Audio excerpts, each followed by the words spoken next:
présence. Aujourd'hui, le thème abordé de cette très modeste conférence ou exposé a pour sujet le Moyen-Orient en crise depuis une centaine d'années, ou comment comprendre la situation actuelle ou le chaos actuel. Tu veux que j'en fasse? Non, je pense que Bien. Voilà, donc le thème abordé aujourd'hui, c'est le Moyen-Orient en crise depuis une centaine d'années, ou comment comprendre la situation actuelle et le chaos actuel. Alors, pareil, hein, je peux vous faire un cours magistral là-dessus, ça m'intéresse depuis de nombreuses années, c'est pour ça que j'ai proposé à Gabriel d'évoquer le sujet, mais bon, il faut que ça soit un dialogue aussi, n'hésitez pas à poser des questions pertinentes, j'imagine, qui vous viendront à l'esprit, sur un sujet d'autant plus d'actualité qu'on en subit en ce moment les dramatiques conséquences. Voilà. Alors, je vais vous présenter le propos avec une petite introduction que je vais vous lire qui va situer un petit peu le débat. Après, je vous parlerai de ma définition du Proche et du Moyen-Orient. Je vous parlerai de l'homme malade de l'Europe, qui a été l'Empire ottoman, maintenant la Turquie, puisqu'il faut quand même qu'on remonte au début du siècle passé pour comprendre aujourd'hui. Parce qu'aujourd'hui, tout ce qui se passe, c'est l'historique.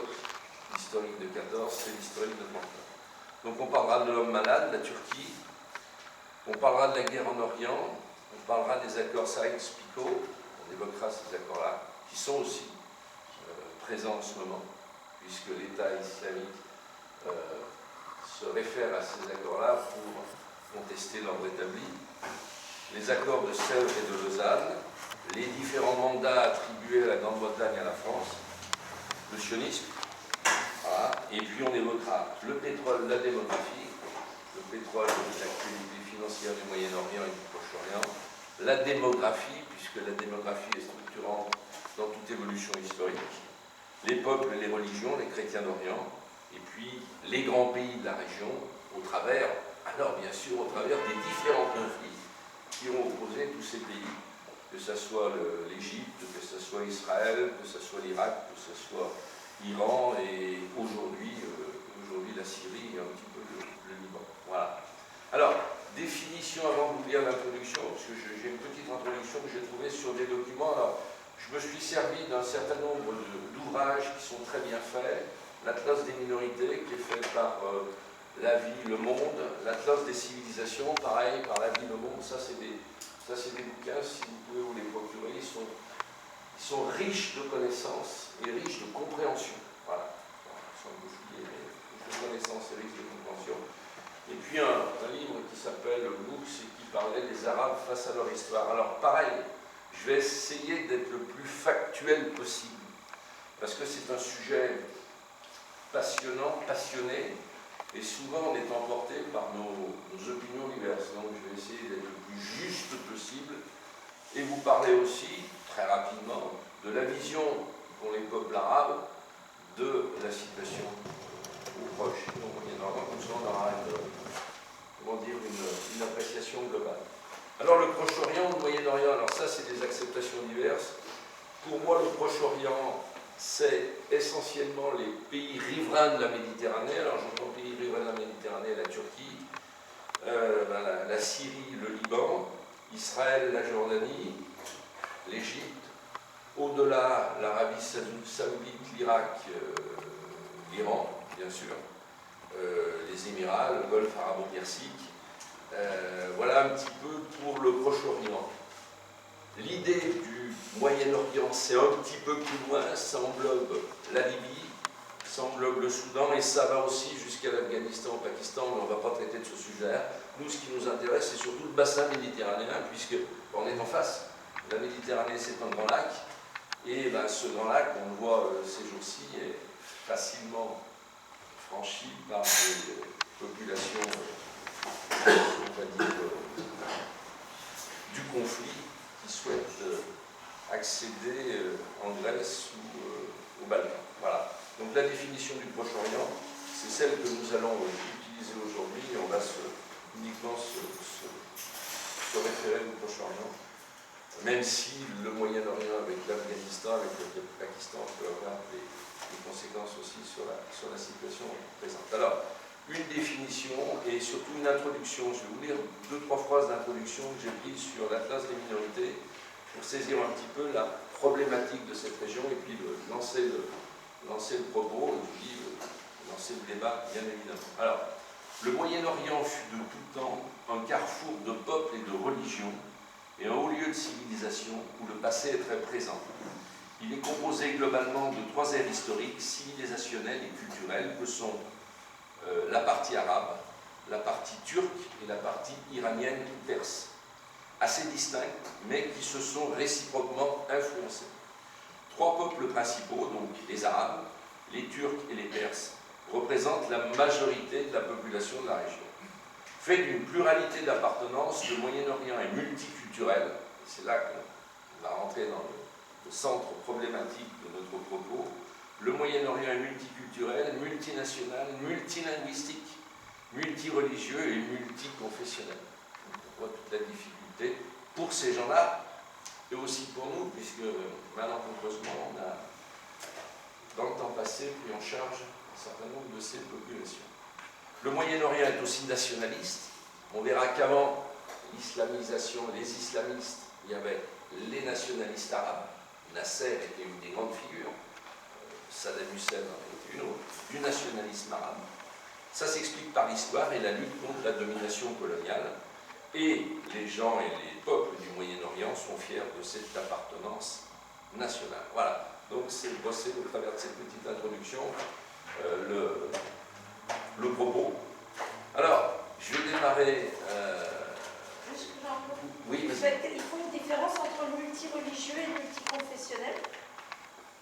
Oui, parce que tu as des tas de particularismes. Par exemple, au Liban, il y a 17 confessions différentes. Donc oui, ils font quelquefois là. Oui, oui. Mais alors, pour ceux qui sont en ce moment en action dans certains pays, pour eux, c'est plus du tout ça. Il y a d'un côté les bons et de l'autre les mécréants. Donc la chose est relativement simple. Effectivement, c'est plus pour les intellectuels qu'on pouvait trouver au Liban, effectivement, qui, voilà, à l'époque où le Liban fonctionnait bien, à l'époque où le Liban réussissait ce qu'il est maintenant impossible de faire, c'est-à-dire réussir à rassembler toutes les confessions, toutes les philosophies, toutes les spiritualités, et faire en sorte que tout le monde fonctionne ensemble. Voilà. Le Liban l'a fait pendant quelques années. On s'est aperçu que c'était plus du tout possible. Alors pareil, on va parler du monde arabo-musulman de la Méditerranée, donc du bassin méditerranéen, du monde arabo-musulman, sachant que l'islam, c'est pas ça, 80% des musulmans dans le monde ne sont pas arabes. Ça, vous le savez, attention. Donc je ne vais pas traiter l'islam sous cette forme générale, puisqu'on a des musulmans qui sont indonésiens, pakistanais, bengalis, indiens, chinois, en Afrique noire, et qui, eux, sont beaucoup moins concernés, même s'il y a des attentats, mais beaucoup moins concernés par cette problématique qui est vraiment la problématique du monde arabo-musulman, du bassin méditerranéen qu'on va voir ensemble aujourd'hui. Bien. Alors, on va commencer par quelque chose qui est important pour moi, c'est l'homme malade de l'Europe. Alors, on va pas remonter au 15e, 16e siècle, on va remonter simplement à la fin du 19e siècle, début du 20e siècle. La Turquie s'appelait l'Empire ottoman. L'Empire ottoman et la Turquie, à cette époque-là, avaient encore une extension géographique, une puissance géographique relativement importante. Même si, pendant déjà toute la partie du 19e siècle, l'Empire ottoman avait dû céder un certain nombre de pays dans les Balkans. Il y avait eu des premières guerres balkaniques. Les petits pays des Balkans commençaient à montrer des velléités d'autonomie par rapport à l'indépendance ottomane. Et puis, il y a eu l'indépendance de la Grèce. L'indépendance de la Grèce, ça a été aux alentours de 1830, qui a été sanglante, puisqu'on se rappelle des massacres de Scio. Scio, c'est une île grecque où, en quelques jours, il y a eu 30 000 à 40 000 Grecs qui ont été massacrés par les Ottomans. Voilà, les Grecs qui demandaient leur indépendance. Donc, on a un empire ottoman au cours du 19e siècle qui est en train de se craqueler, qui est en train de se dissoudre, alors pour des raisons justement de difficultés de maintenance politique, mais aussi des difficultés financières.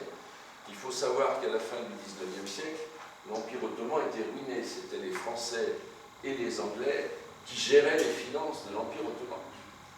Les Anglais avaient déjà pris possession de l'Égypte, même si l'Égypte était encore sous administration ottomane, mais c'était les Anglais qui géraient. Ils avaient pris possession du canal de Suez, puisque les dettes des Turcs étaient suffisantes pour que les Anglais, qui ont commencé à jouer une carte sympathique dans la région, se sont appropriés, mais ont réussi à racheter d'une façon assez facile les dettes turques et reprendre un petit peu les actifs du canal de Suez. Donc on a fin du 19e siècle, un empire ottoman qui se morcelle, qui se taquelle, sachant aussi qu'on a eu 4 siècles de conflits précédents par rapport à cet empire ottoman. Vous le savez, la chute de Constantinople 1453, c'est dramatique quand même, c'est-à-dire une métropole chrétienne qui tombe aux mains de l'islam. Ensuite, 1683, c'est le siège de Vienne. Il en a failli de peu que Vienne, capitale centrale européenne, tombe aux mains des Ottomans. C'est grâce à un prince, Jean Sobieski, un prince polonais, que l'Europe a été sauvée. Ça, on oublie souvent qu'on doit aux Polonais d'avoir sauvé l'Europe. Et j'ai rencontré des Polonais qui m'ont dit un jour, oui, on vous a sauvés, mais vous, en 1939, vous nous avez oubliés. C'est pas mal. Voilà. Petite parenthèse. Et puis, la bataille de Lépante, 1571, et d'ailleurs, au niveau historique, j'aime bien emmener les enfants à Fourvière. On a une basilique magnifique. Et dans cette basilique, vous avez la grande fresque de la bataille de Lépante. Une bataille navale qui a opposé la chrétienté, les gens de Venise et toute la chrétienté, à l'Empire ottoman. Ça, c'est très éducatif pour emmener des enfants, pour leur expliquer ce qui s'est passé. Il faut leur montrer qu'on a quand même eu 4 siècles de conflits avec l'Empire ottoman qui représentait l'islam à cette époque-là. Voilà. D'accord ? Donc on arrive fin 19e siècle, j'aime bien répéter tout ça, parce que c'est des choses qui sont structurantes pour comprendre la réaction de certains dirigeants politiques, pour comprendre aussi la philosophie arabo-musulmane du bassin méditerranéen, même si les Turcs sont des Turcs, ils ne sont pas des Arabes, bien évidemment. Donc on est fin du 19e siècle, la Turquie s'enfonce, l'Empire ottoman s'enfonce dans une situation financière délicate. En plus, il commence à y avoir un certain nombre de pogroms vis-à-vis des Arméniens, puisque le sultan turc, qui s'appelait Abdülhamid II, a été surnommé le sultan rouge. Il a commencé à massacrer tranquillement 100 à 150 000, on dit même jusqu'à 200 000 Arméniens, pour des raisons tout simplement de purification ethnique. C'était les prémices de ce qui allait arriver le 24 avril 1915 en Turquie. Donc un empire ottoman qui s'écroule progressivement, mais qui est malgré tout dans l'orbite allemande. Les Allemands qui sont en extension politique, en extension impérialiste, puisque vous le savez, la rivalité allemande vis-à-vis des Anglais, c'était aussi le fait que les Anglais avaient un empire colonial important, les Allemands n'en avaient pas, donc rivalité industrielle et rivalité coloniale. Donc les Allemands se disent, tiens, si on pouvait nous aussi prendre de l'extension, peut-être en Afrique et surtout au Moyen-Orient. Donc les Allemands, voyant l'état de difficulté de l'Empire ottoman, prennent contact avec l'Empire ottoman, avec les dirigeants de l'Empire ottoman à l'époque, et ont un programme de réalisation de ce qu'on a appelé le Bagdad-Ban, c'est-à-dire la grande ligne de chemin de fer entre Berlin, qui passerait par la Turquie, qui passerait par la Syrie, qui passerait par la Mésopotamie pour arriver à Bagdad et pour descendre jusqu'à Bassora, Bassora étant la zone pétrolifère importante de l'Irak actuel. Voilà. Donc c'était le grand projet allemand qui a commencé à se réaliser, de créer une ligne de chemin de fer énorme qui allait relier l'Allemagne à Bagdad et Bassora et tout ça, parce qu'il y avait des zones de pétrole potentielles intéressantes pour l'Allemagne, et puis se permettre d'avoir un allié conséquent au Proche et au Moyen-Orient. Alors, voyant ça, les Anglais commencent à montrer des signes, on va dire, de non-compréhension, et c'est ce qui va accentuer un petit peu la situation britannique et la position britannique, et après la position française, vis-à-vis de l'Allemagne, vis-à-vis de la Turquie, au début de la Première Guerre mondiale. Donc voilà ce que je voulais dire sur l'homme malade de l'Europe, les problèmes de la Turquie, de l'Empire ottoman, pour dresser un petit peu la situation. La Première Guerre mondiale éclate, donc 1914. Alors, pareil, que ce soit pour la Première Guerre mondiale ou pour la Deuxième Guerre mondiale, il y a plusieurs guerres. Nous, on a l'habitude de parler de la Première Guerre mondiale avec ma famille qui a combattu dans le Nord, Verdun, la Marne ou la Somme. Les amis britanniques ont combattu dans la Somme. Pour nous, la Première Guerre mondiale, c'est tout ça. Sauf que la Première Guerre mondiale, ça a été aussi les combats en Pologne, l'armée du Kaiser qui s'est battue contre l'armée du Tsar et des combats très très violents. Ça a été aussi Gallipoli. Gallipoli, c'est la zone des Dardanelles où Churchill a décidé en 1915 une première intervention qui a été hélas un échec, avec des troupes anglaises, des troupes françaises et aussi beaucoup de troupes australiennes et néo-zélandaises. Donc il y a eu une guerre, une première guerre mondiale qui s'est située dans les Dardanelles, et puis aussi, on va en parler, la grande guerre qui s'est située en Orient entre la partie turque ottomane, une troupe d'environ 200 000 hommes, commandée par un des pachas qui s'appelait Enver Pacha. Ça, on va évoquer les trois pachas. Je ne sais pas si vous connaissez un petit peu l'histoire du génocide arménien. Le génocide arménien. Ils sont d'origine, quelle origine ethnique, les Arméniens? Ah ben, les Arméniens, c'est des chrétiens, non, c'est des chrétiens. Ethnique, alors ethnique, là vous me posez peut-être une colle, ils sont origines du Caucase, ça c'est une évidence. On peut dire que ce sont des Caucasiens, mais des Caucasiens chrétiens de philosophie, mais des Caucasiens, voilà, ils sont peut-être plus proches des Georgiens de nous, ça c'est certain aussi, effectivement. Ce sont des gens qui font partie de ce bassin méditerranéen, d'ailleurs ils sont très typés, effectivement. Voilà. Ouais, non, tout à fait. Non, mais c'est vrai, c'est pour ça aussi que ils ont habité l'Empire ottoman, ils ont participé, alors pareil, les Arméniens ont participé activement à la vie de l'Empire ottoman, ils faisaient partie d'une élite intellectuelle, commerçante, financière, et c'est aussi pour ça qu'ils ont été massacrés. Voilà. Donc la guerre en Orient éclate, les Ottomans combattent les Russes qui viennent du Caucase. Alors ça s'est passé pendant l'hiver 14, ça a été assez horrible puisqu'ils se sont battus dans les montagnes du Caucase avec une température de moins 20 degrés. Au tout début, les Russes ont reculé, et puis après, ils ont obtenu des renforts, ils ont réussi à bousculer toute l'armée turque. Et les Russes ont réussi à remporter un certain nombre de victoires au détriment de l'Empire ottoman. Alors, voyant ça, eh bien, les Turcs et les Ottomans, voyant les défaites qui arrivaient à leurs frontières, ont voulu trouver, comme c'est quelquefois le cas, un bouc émissaire. Le bouc émissaire était facilement trouvé, c'était le peuple arménien. Les Arméniens ont commencé à être massacrés à partir du 24 avril 1915 par ce qu'on appelle les trois pachas, Enver, Talat et Djamal Pacha, qui étaient les grands organisateurs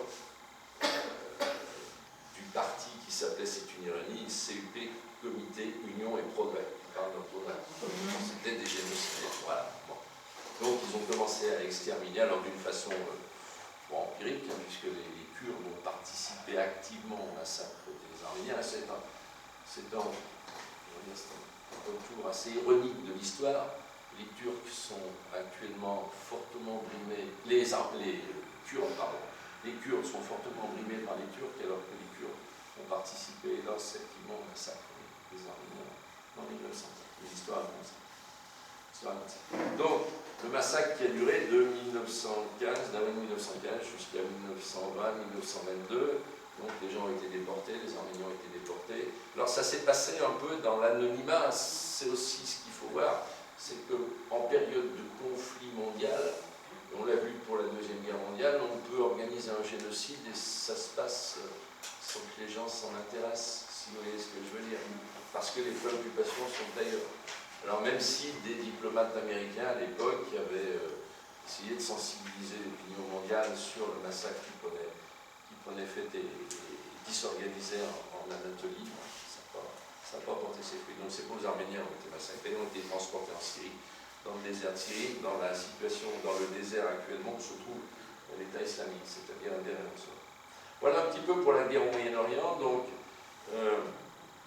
une guerre qui va avoir l'écroulement de l'Empire ottoman, il va aussi y avoir des populations libanaises massacrées, puisque les Anglais avaient organisé un blocus, et ce blocus, rajouté à la guerre ottomane contre les Russes, a provoqué une famine importante au Liban, et on estime à 500 000 à peu près le nombre de Libanais qui sont morts de faim à cette époque-là, en plus, bien sûr, du génocide des Arméniens. Voilà. Alors là-dessus, vous avez les Anglais et les Français qui sont dans cette première guerre mondiale, on est en 1916, qui commencent à penser malgré tout, je dis bien malgré tout, à une victoire possible sur les empires du centre et donc sur l'Empire ottoman, et pensant à cette victoire potentielle, se disent qu'il serait peut-être intéressant de réorganiser et de réfléchir à réorganiser le Moyen-Orient. Voilà. Et c'est là qu'on a effectivement le départ de ce grand marchandage. Si on le voit du point de vue des Arabes, c'est un grand marchandage. Si on le voit du point de vue des Anglais, des Français, c'est une conception coloniale, colonialiste. Mais on est en 1916. Donc à cette époque-là, on est dans une logique coloniale. Attention, je ne vais pas penser cette époque avec l'esprit de 2016, pas du tout. Je pense cette époque avec l'esprit de l'époque. Il faut toujours faire comme ça, parce qu'autrement on fausse le raisonnement. Si on a l'esprit critique de 2016 en disant oui, ils auraient pu faire ci, ils auraient pu faire ça, c'est très facile. Sauf qu'à cette époque-là, c'était l'esprit colonial qui dominait et c'était la réflexion coloniale qui dominait. La preuve, c'est que les Anglais, on va le voir, vont vouloir en priorité assurer la sécurité de l'axe qui leur permet d'aller aux Indes, l'Empire des Indes. Et cet axe, c'était bien sûr le canal de Suez et la mer Rouge et le détroit de Bab el-Mandeb. Donc, on a nos amis anglais, plus les Français, qui en 1916, voyant quand même se dessiner une possible victoire sur ces empires centraux et sur l'Empire ottoman, se disent qu'il serait peut-être intéressant de penser à redécouper le Moyen-Orient sous la forme actuelle. Alors, je vais vous donner, j'ai fait quelques cartes, voilà, pour vous montrer, alors j'en ai 4, 4 de chaque, vous les ferez circuler. J'avais commandé, alors... Je peux en faire des copies. Ouais, j'ai fait faire là. Bon, oui, mais regarde, vous les faites circuler, je pense, regardez un peu. Ça, c'est la carte qui reprend l'Empire ottoman. L'Empire ottoman avant 14. Intéressant. Voilà. Qui reprend l'Empire ottoman avant 14. On voit toute la prééminence des frontières. La petite Grèce qui avait obtenu son indépendance à la fin du 19e siècle. Alors, les accords Sykes-Picot. Alors, c'est quoi ces accords Sykes-Picot? C'est 2 diplomates qui ont été mandatés par la Grande-Bretagne et la France. Sykes, un orientaliste du Foreign Office, Monsieur Picot. Alors, Georges Picot était un diplomate français basé à Beyrouth. Pour la petite histoire, Georges Picot, qui est à l'origine des frontières d'aujourd'hui avec son collègue britannique, c'est le grand-oncle de Valéry Giscard d'Estaing. Voilà, ça c'est l'anecdote, mais il faut le savoir, ça veut dire aussi qu'on fait de la politique dans la famille. Voilà. Bon, c'est comme ça. Donc, ils ont pour mission de s'entendre pour, bien sûr, étant des politiques et des spécialistes du Moyen-Orient, de s'entendre sur de nouvelles frontières pour ce fameux Moyen-Orient. Et ces frontières, c'est quoi? Alors, ces frontières, c'est une partie qui va être attribuée à la France, on va le voir juste dans les cartes, une autre partie qui va être attribuée à la Grande-Bretagne, sachant que déjà la Grande-Bretagne avait le contrôle de l'Égypte et du canal de Suez, et une partie qui va être dévolue en parole à des nationalistes arabes à l'époque, puisque bien sûr les Anglais avaient monté les nationalistes arabes contre l'Empire ottoman. L'Empire ottoman colonisait l'ensemble du Proche-Orient, et colonisant l'ensemble du Proche-Orient, il y avait quand même une réaction des Arabes vis-à-vis des Turcs pour obtenir leur indépendance. Donc les Anglais, qui sont un peu les spécialistes des sensibilisations politiques de certains pays, ont monté le peuple arabe contre les Turcs pour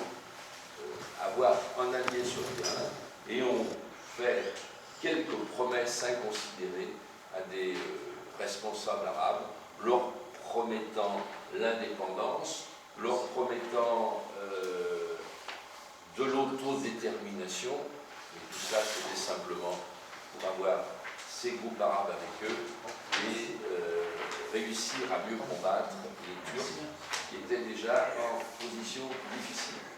Alors, là-dessus, des accords Sykes-Picot se rajoute la déclaration Balfour. Alors, la déclaration Balfour, ça intervient à peu près à la même époque, un peu après. La déclaration Balfour, c'est le nom d'un diplomate, d'un homme politique britannique qui va faire une promesse. Et cette promesse va engager tout le Proche-Orient pour des dizaines et des dizaines d'années avec les conséquences qu'on vit aujourd'hui. Alors pareil, j'essaye d'être le plus factuel possible, je ne porte pas de jugement de valeur sur la promesse faite. Je ne porte pas de jugement de valeur sur la création de l'État d'Israël, ça c'est pas mon propos, j'essaye d'être le plus précis possible et le plus vrai possible.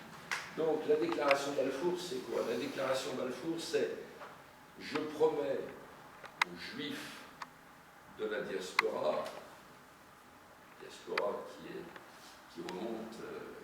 qui remonte à la chute du temple par l'Empire romain, ça je ne vais pas remonter aux années 70 après Jésus-Christ, mais la diaspora c'est quand même ça.